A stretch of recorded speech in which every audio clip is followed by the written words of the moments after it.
আসসালামু আলাইকুম। আল্লাহ সুবহানাহু ওয়া তাআলা শুধু কোরআন না বুঝে পড়ার জন্য আমাদের জন্য নাযিল করেননি, বরং বুঝে পড়ার জন্য নাযিল করেছেন।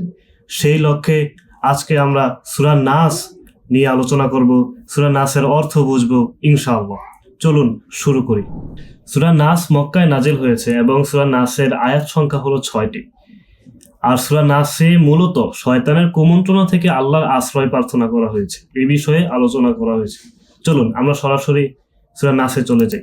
যেহেতু কোরআন, প্রথমে আউযু বিল্লাহ এবং বিসমিল্লাহ পড়ে নিচ্ছি। আউযু বিল্লাহি মিনাশ শাইতানির রাজীম। বিসমিল্লাহির রহমানির রহিম। কুল আউযু বিরাব্বিন নাস।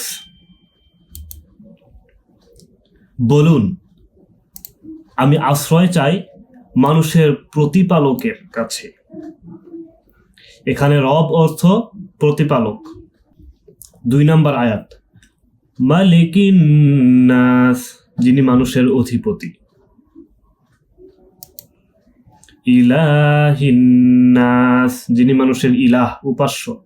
একমাত্র সেই আল্লাহর কাছেই উপাসনা করতে হবে, আল্লাহর কাছেই চাইতে হবে, আল্লাহর ইবাদত করতে হবে। মিন শাররিল ওয়াসওয়াসিল খান্নাস, তার অনিষ্ট থেকে আশ্রয় চাচ্ছি যে কুমন্ত্রণা দেয় ও আত্মগোপন করে। খান্নাস তো আত্মগোপনকারী। আল্লাযী ইউওয়াসওয়িসু ফি সুদুরিন নাস, যে মানুষের অন্তরে ওয়াসওয়াসা দেয়, কুমন্ত্রণা দেয়। মিনাল জিন্নাতি ওয়ান নাস, সে জিনদের মধ্য থেকে হোক বা মানুষের মধ্য থেকে হোক। সে হতে পারে জিন থেকে, হতে পারে মানুষ থেকে। আল্লাহ সুবহানাহু ওয়া তাআলা কোরআনের কিছু জায়গায় জিনদের পাশাপাশি খারাপ কিছু মানুষকেও শয়তান বলে উল্লেখ করেছে।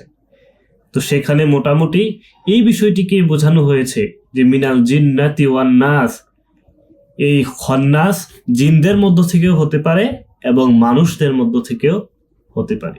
আজকের শিক্ষা, আমরা সবসময় কোনো সূরা শেষ করার পর শিক্ষা নিয়েও আলোচনা করার চেষ্টা করব। আজকের শিক্ষা হলো আল্লাহই একমাত্র আশ্রয়। প্রকৃত আশ্রয় হলো একমাত্র আল্লাহ।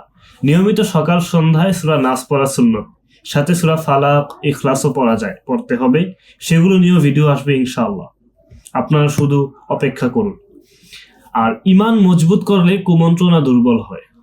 যদি আপনার আমাদের ঈমান মজবুত থাকে, তাহলে শয়তান কুমন্ত্রণা দিতে পারে না। তো এই হলো আজকের ভিডিও, শেষ করব।